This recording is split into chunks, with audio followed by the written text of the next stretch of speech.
Olá, olá, olá, vamos lá. Hoje nós vamos falar como conduzir a sua primeira reunião de inventário. O que você deve perguntar para o seu cliente, como você deve perguntar e o mais importante, como passar segurança e credibilidade para o seu cliente, tá bom? Porque nesse mercado, segurança e credibilidade é tudo que você precisa ter para você conquistar os seus primeiros clientes e conquistar novas indicações, tá bom? Então, quando o cliente chega na frente do advogado, ele vai fazer uma análise se aquele advogado passa segurança para ele. Então, hoje nós não vamos falar de petição, cálculo de TCMD, legislação, jurisprudência, decisões de tribunais superiores, não. Nós vamos falar de atendimento, ok? E eu vou mostrar exatamente como é que eu faço quando eu atendo os meus clientes nas minhas reuniões.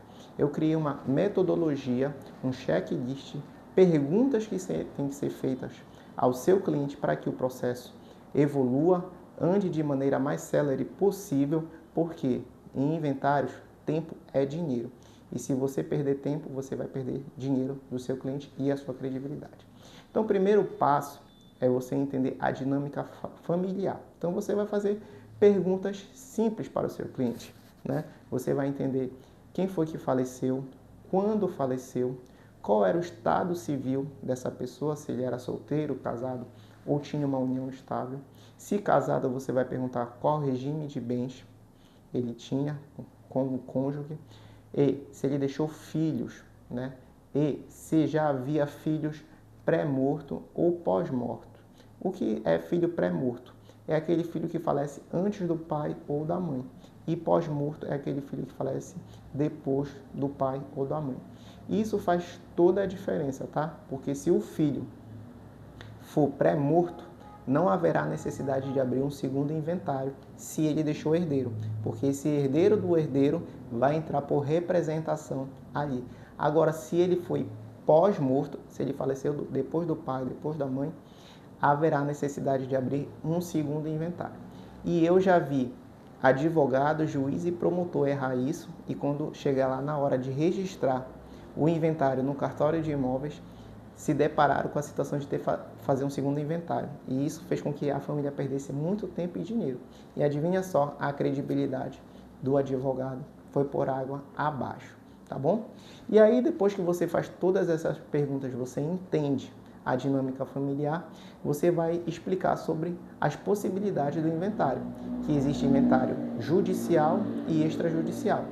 Contudo, o extrajudicial ele requer recursos financeiros.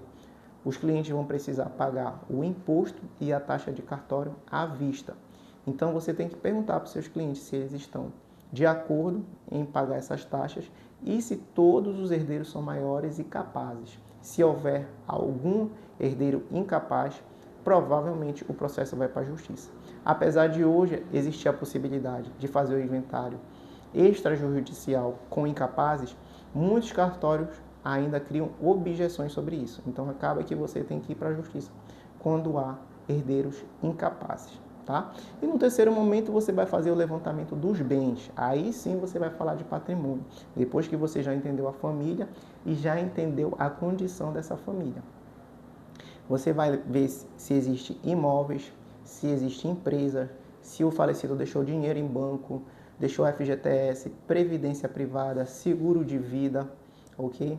Se ele tinha aplicações na bolsa de valores, criptomoedas, veículos e etc.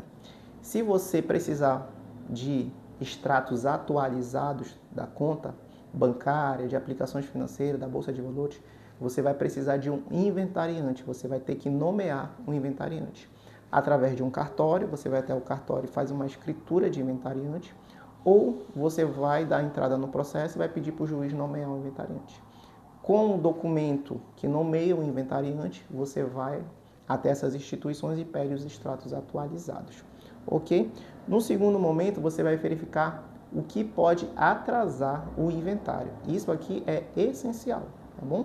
Você vai verificar se existe dívidas junto a... O falecido deixou dívidas junto à União, junto ao Estado e junto ao município. Se o inventário envolver um imóvel, você tem que ir verificar se não tem dívida de IPTU. Isso aqui faz atrasar demais os inventários, porque você vai ter que solucionar essa pendência da dívida ou você vai ter que parcelar essa dívida para você poder ter acesso às certidões negativas da prefeitura.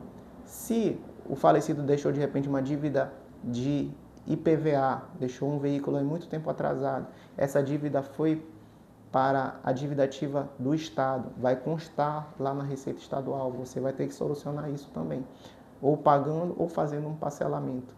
Se ele deixou também uma dívida junto à União Federal, não declarou os últimos impostos de renda, ou deixou débito junto à União, vai ter que solucionar isso também, tá? Então, você primeiro soluciona isso, para depois você avançar para a documentação.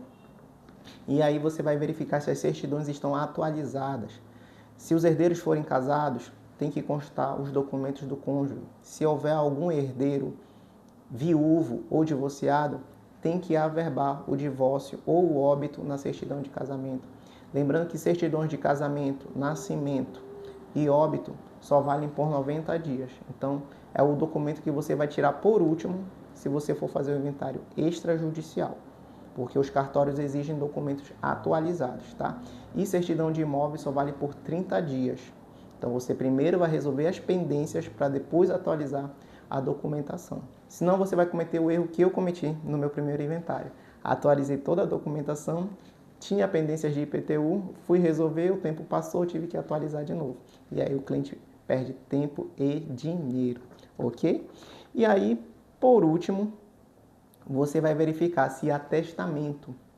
E aí você vai no site do Sensec, sesec.org.br, verificar se há testamento. Se houver testamento, haverá necessidade de abrir ação de registro e cumprimento desse testamento, para depois você abrir o inventário, ok? Então você vai precisar apresentar a sentença e a certidão, trânsito e julgado dessa ação, se houver testamento. Você vai verificar se não há colação. O que é colação? Se um dos herdeiros não recebeu um bem em vida.